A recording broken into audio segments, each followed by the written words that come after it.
is the reaction to Ruben Amorim's press conference before the game against Ipswich at home tomorrow night. Ruben Amorim is asked some very interesting questions about the redundancies and the job cuts that Ineos and the Glazers have put in place. Realistically, he's been thrown under the bus a little bit here, having to answer these questions, but he's the only guy that can front up and communicate with the fans right now. These answers should be coming from the ownership, in my opinion. There should be more open communication coming from the top of the club to push Ruben Amorim out to answer these questions about redundancies and job cuts. To me, comes off as a little bit cowardly. He's obviously a big part of the club, but being asked these questions that he has nothing to do with the decisions to make redundancies, I think is a little bit cowardly from the top of the ownership, who should be taking these questions on. He also talks about the performance against Everton, the criticism from that, and the lack of intensity from the players. There is no excuses. He also says the lack of success from the players and the team is a reason that Manchester United are in this position where we have to make these cuts and we have to make these redundancies. And if the team succeeds, we have a better chance of raising money, therefore not having to make these cutbacks that we've had to endure over the last few months. Get your comments in. Let me know how you're feeling. How are you feeling about Ipswich as well? Very tricky game. Ruben Amorim also gets asked about the pressure of Old Trafford with our home form not being very good. It's quite poor. I mean, our form is just poor in general. We're 15th in the Premier League, but at home, it's been quite intense, the atmosphere recently from Manchester United. Amorim's name is sung all throughout the game. I think it's the only chant that I ever hear being made. I go to Old Trafford every single time there's a home game. I hear Amorim's chant all the way throughout, and I think if Garnacho's on the bench and then he's warming up to come on, you hear Viva Garnacho for a bit. That's all. The rest is quite tense. Players going in for half-time, it's quite tense. And that is because of the failures we've seen on the pitch and the poor performances that Manchester United fans have had to endure. But Ruben Amorim kind of fights back on that point and talks about how amazing the fan base is. Let's get into it. First of all, with an injury update, Ruben Amorim confirms no returns from injury for the Ipswich game. He says, I think it's the same. Nobody's recovering for this game. They are improving. I mean, first things first, every single presser, I'm just gonna look at my watch. How long has it been since Luke Shaw started a game for Manchester United? Over a year. How long has it been since Mason Mount started a game for Manchester United? What was it? Was it at the Etihad in December? But he started 13 times for Manchester United and he's been at the club for nearly 2 seasons, 2 years. I mean, it's just ridiculous at this point. What was it, like 3 weeks ago now? We were told Luke Shaw was back in training on Monday morning and the setback wasn't that serious. The protection that happens at this club is ridiculous. And I know no player wants to be injured, but I actually watched a really good interview with Axel Tuanzebe on, I think it was the Overlap Breakdown, and it was a really good in-depth interview. And what I took away from it, the main quote I took away from it, was when Axel Tuanzebe talked about his experiences with Cristiano Ronaldo and the advice that Cristiano Ronaldo gave him. And his main advice was in-depth on recovery, infrared, saunas, ice baths, all the recovery, the massages, the sports therapists, how you recover your body and how you have to do grueling recovery every single day to stay at the top of your game, or else you will get injuries, or else you will feel things. I understand as a footballer, some footballers are more injury prone than others. Some footballers are just extremely unlucky and they unfortunately suffer injury after injury. Luke Shaw had a terrible injury, remember, against PSV early on in his career, which has stunted his career and has made him injury prone for the rest of his career. But there are things you can do as footballers to make things better for yourself. Recover properly, do every single bit of recovery at the highest level. Now, we don't know. They might be doing that behind the scenes. We don't know. They might just be extremely unlucky players. I've heard Mason Mount is an extremely hard worker and he's absolutely gutted to be going through this. I would assume Luke Shaw is the same, but it's just frustrating when you hear about these cuts, you hear about these redundancies, and players that aren't playing for Manchester United, their weekly wage would probably cover the would probably cover the yearly wage of a couple members of staff. Their weekly wage would just cover that. And that's where the kind of frustration comes in at Manchester United, because the reason we're failing and the reason we're in massive amounts of debt is not because of the working class staff members working at Manchester United. It's really not. It's from poor financial decisions. It's from giving out stupid wages, stupid contracts, stupid transfer fees, and making terrible financial decisions. And most importantly, putting this club into masses and masses and masses amounts of debt. That's why. And the working class and the fans have to pay for it, and it's not fair. So yeah, I spiraled out into a tangent there because it's just super, super frustrating. And I'm really fed up of hearing about these cuts when the people that are having, the main people that are being affected by the cuts are, you know, very, very small drops in the ocean, and they are nothing to do with why this football club is failing. And when you hear about, again, Ruben Amorim confirms no returns from injury, when you've got players on thousands and thousands of pounds a week that are never available, it is frustrating. It's not their fault the club gave him a contract. I get being injured, you know, nobody's like there every week. I want to be injured, but it is really, really frustrating for Manchester United fans seeing what is happening at this moment in time. And it's only going to get more frustrating, and the atmosphere around the whole situation is only going to get worse, in my opinion. We need to take a leaf out of City's book and Pep Guardiola. Ruthlessness. John Stones has won a treble. He's been one of the best centre-backs I've seen play in the Premier League, honestly, when he's actually fit and on his day. He's never fit anymore. But they're talking about we're going to have to sit down with him and have a conversation because he's not fit enough. And we need players that are fit twice a week. I mean, Luke Shaw, okay, yeah, he's been here for a while, but he's barely played. What's Mason Mount ever won for Manchester United or done for Manchester United? And I'm a fan of his. But they're talking about John Stones, who's won a treble for Manchester City. Too injury prone, you're going to have to go. Kevin De Bruyne, nowhere near where he was as a player. You're going to have to go. Ederson, who's been one of the best goalkeepers we've seen in the Premier League, going to have to go. Because they're being ruthless, they're not winning the way that they used to winning, and they want to get back to that, and they can't afford to carry anybody. The mind boggles how we're being run as a football club, honestly. Anyway, let's move on to Ruben Amorim being asked about the redundancies, because the questions are going to be put to somebody and nobody else is fronting up, so Ruben Amorim has to kind of take the burden of these questions, which I kind of feel sorry for him having to answer, to be honest, because it's not his decision to make these cuts, it's not his decision to make these redundancies. And I would be staggered if Ruben Amorim actually knew the extent of the financial situation Manchester United are in when he agreed to take the job. I think he will have known we're in a precarious position. He'll have known that he won't have as much transfer budget as perhaps previous managers because of our financial position. But I think his eyes have been wide opened in his first couple of months in the job as to how tense our financial situation actually is. So he gets asked about the round of redundancies. He says, we have to address all the problems in the club. One important piece of information is how we got into this situation. It has a lot to do with the lack of success of the team. We are the engine of the club. I just want to improve the team and we have success.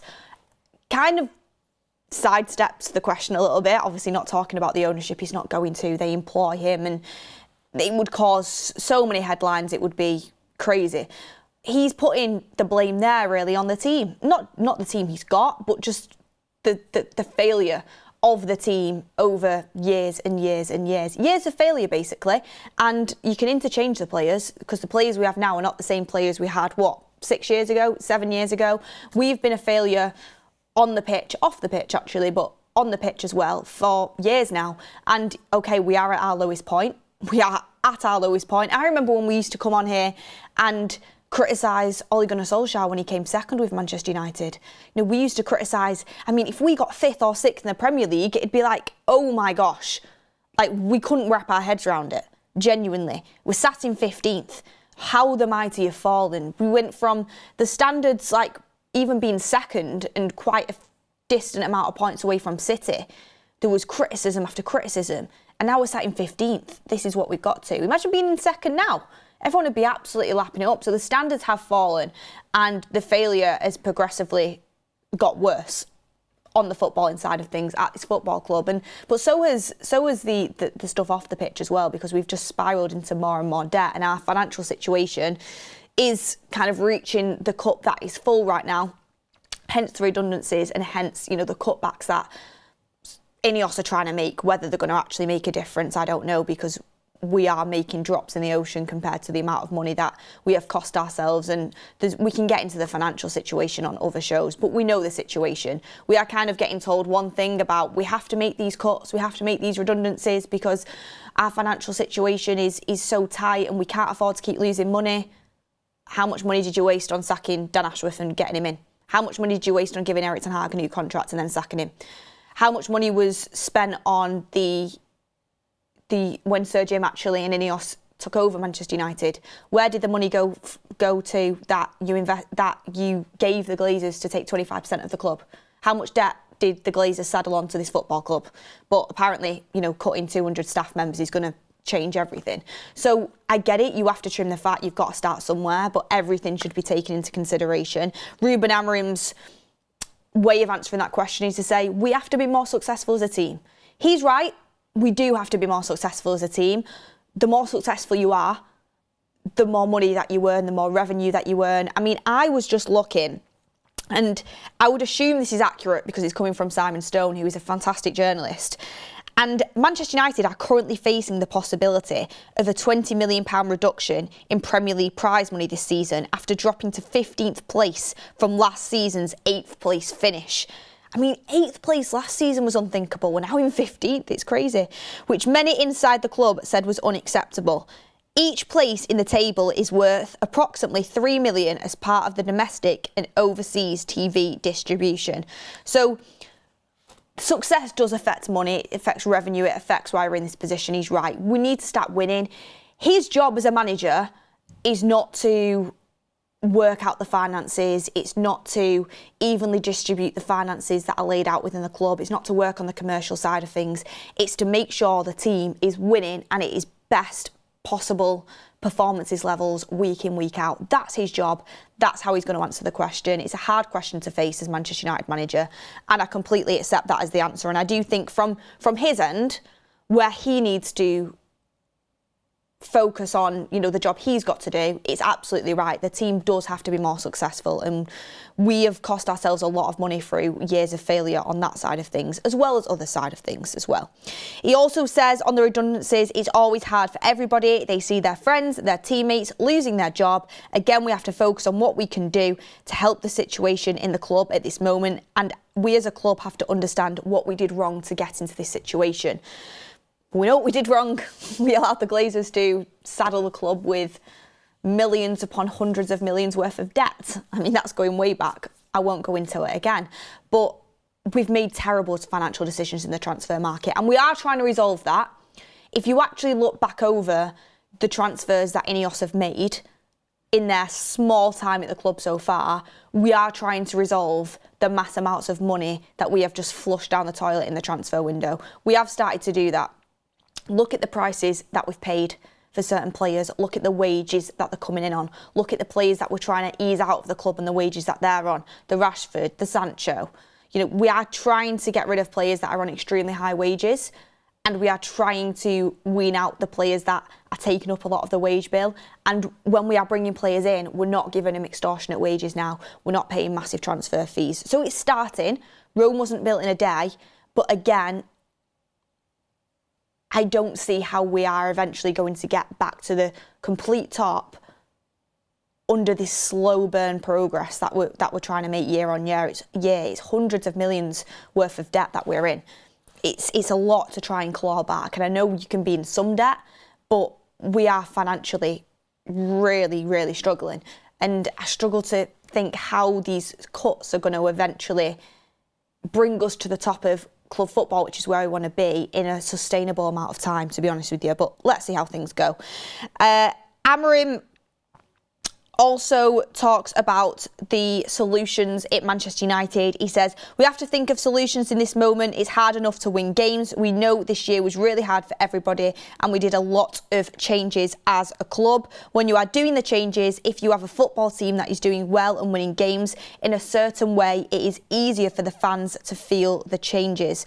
So there he's basically saying, obviously it's not great, the changes we've had to make. He's not in any way, shape or form saying the redundancies are a good thing, but what he's trying to say is if Manchester United were winning on the pitch, it would make things a little bit easier. But we're failing on the pitch, we're failing off the pitch. It's a hard pill to swallow for a lot of fans. He also says that in this moment, we are in a difficult period inside the club and inside the pitch. We have to fight against this feeling and we are trying our best in this moment. So just trying to answer the questions as best as possible, to be honest. Like I said, the difficult questions for him to face. Get your chats in, by the way. Going to bring some super chats in a second. We've got Stephen Pickerton, a member for 33 months, saying, why aren't there clauses in player contracts where they get reduced wages if they perform badly? Rather reduce Casemiro's wage than cut employees. Because players are never going to sign up to that, Stephen. It's a good thought process, but players are never going to sign up to that. Dashed says, players have a lot of power nowadays. Dashed says, family used my season ticket and now I'm banned. Advice. Honestly, my advice is, I've heard a few people that have been in this situation. Ring the club, try your best to explain the situation to them. But you do have this rule now where you have to transfer your ticket to a member. If you've not done that, it will be somewhere in the rights that they can ban you. I don't know why they would. I'd feel like they need to get as many people into Old Trafford as they can right now, because, I mean, I know people that are giving tickets away for Ipswich because of our performances and how uncomfortable they feel with the club at the moment, not just because of the performances, but because of what's happening off the pitch. So, yeah, I'm really sorry about that. I think the process does need to become easier for people, but you do usually have to transfer it to a member, which is probably why, but I'd definitely ring up the club and try and get that sorted out. The Monoxide Poison says, right after the game against Fulham on March 2nd, Manchester United players will begin their long walk to Spain for their Europa League clash with Real Sociedad as part of extreme cost cutting. Honestly, I saw this on I think I saw someone talking about the extensive cuts on Twitter this morning, and I seen someone saying, like, the taps, you're only going to be able to refill your water bottle so many times because you're using too much water at the club. Like, you can only first team players are allowed to use the showering facilities at Manchester United in a bid to save heating water costs and water costs at Carrington. It wouldn't surprise you, would it? It genuinely wouldn't surprise you. It's crazy.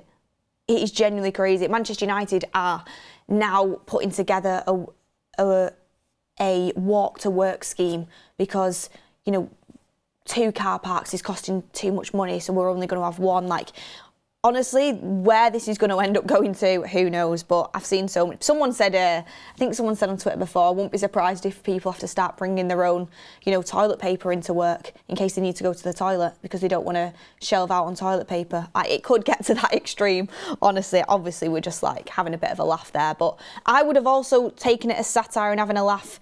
I laughed at not because I think it's funny, because I genuinely thought it was satire.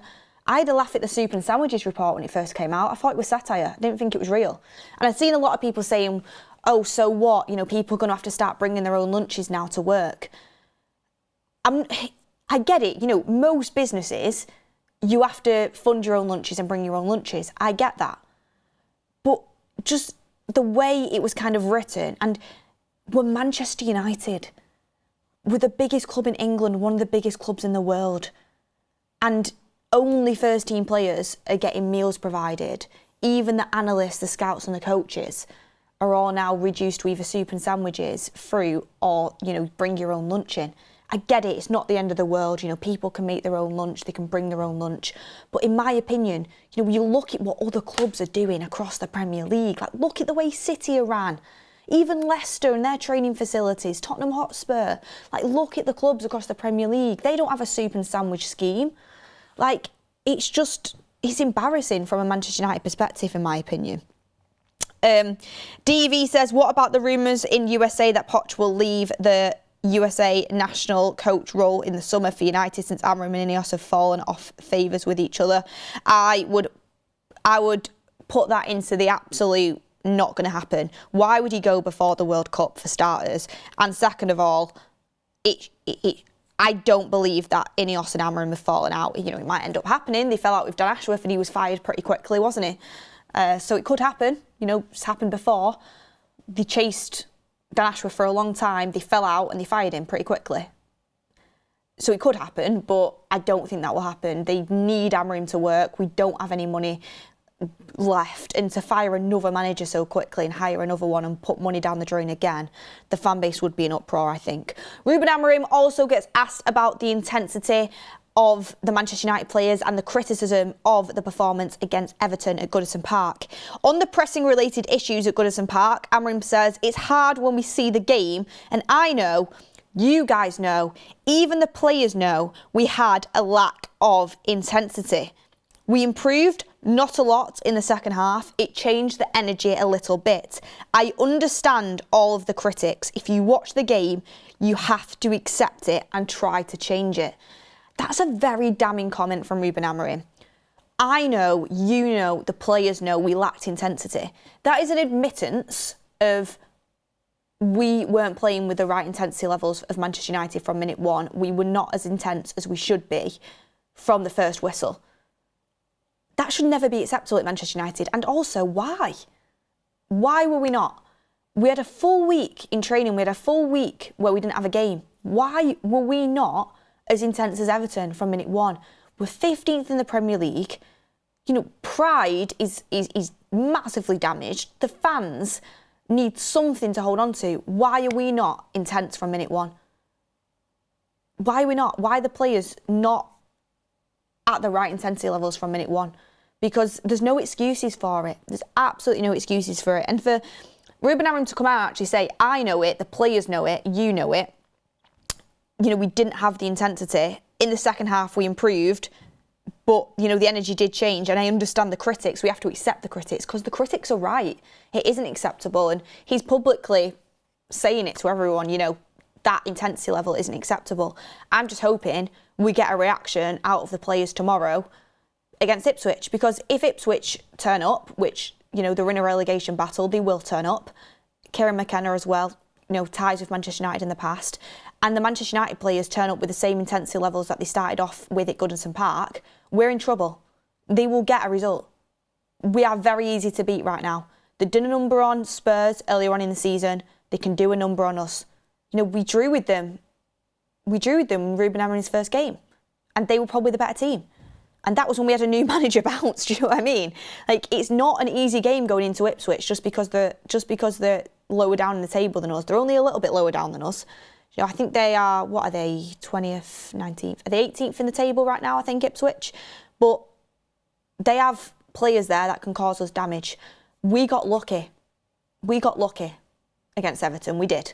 You know, the young one could have been a penalty. You can argue that. I don't think it was, but it could have been. And Bruno Fernandes got us out of jail with a free kick. I know we played pretty poorly in the first half, but he got us out of jail with that free kick that sparked us into life. We got lucky. We cannot go into that Ipswich game with that same level of intensity because they will cause us problems. You know, they have Delap, they have Hutchinson, two top players that would start for Manchester United right now. Like, we cannot take them with a pinch of salt. Look at what Southampton did to us. Ipswich are better than Southampton. Southampton should have beat us at Old Trafford. If it wasn't for Ahmad papering over the cracks with that hat-trick, we would have got beat by Southampton, one of the worst teams we've seen in the Premier League. Which is weird, because every time I watch Southampton, I think, you know what, they're pretty decent, but the points on the board just don't display that. So we have got to put in the effort levels, the intensity levels from minute one. You cannot take anything for granted. Points-wise, we are just, it's embarrassing looking at the league table.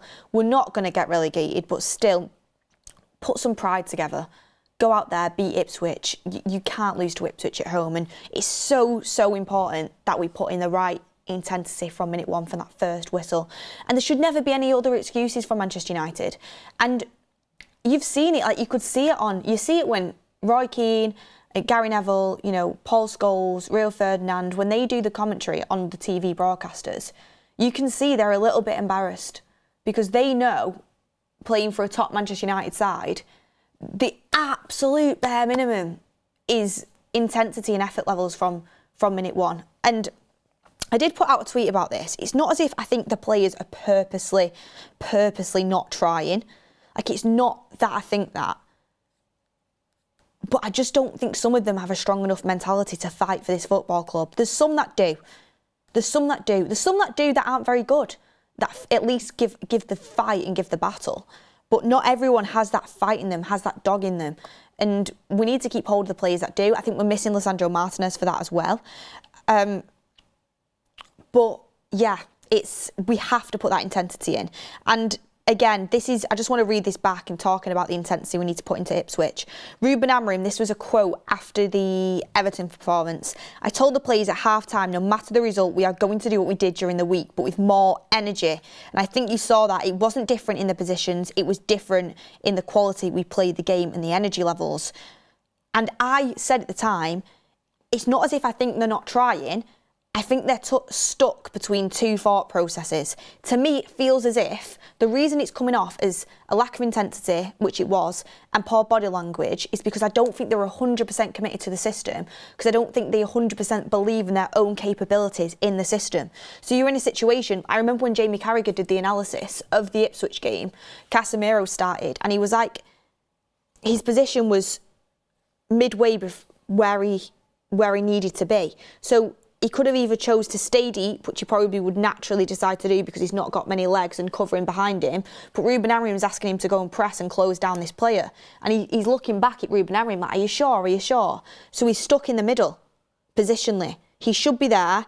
He's worried about leaving this man, so he ends up in the middle. Whereas if he would have just, stayed deep and kind of stayed with his player, you probably would have been better where he ended up, which was kind of halfway house between where he should have been, and he could have closed down the player. It's a different system. It's a different way of playing. The players aren't great technically anyway, and I don't think they fully trust themselves to give 100% to this system, and they need to do it.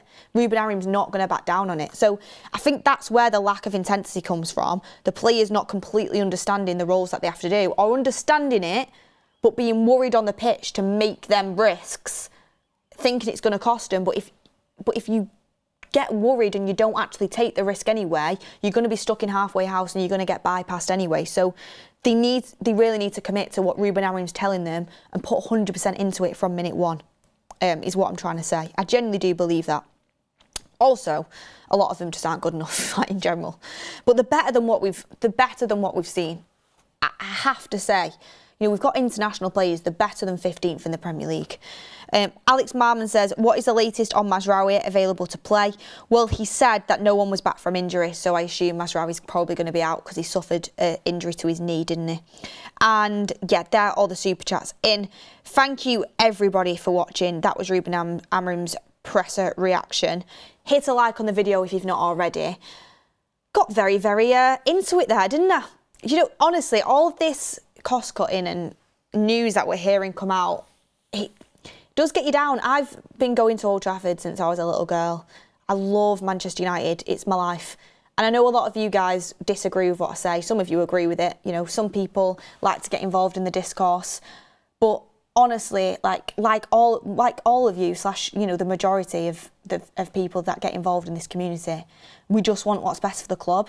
And it is so sad, waking up in the morning and seeing the news about what's happening to this club, and it feels like the soul's being sucked out of it. And it's so sad because it's a lot of people's livelihoods.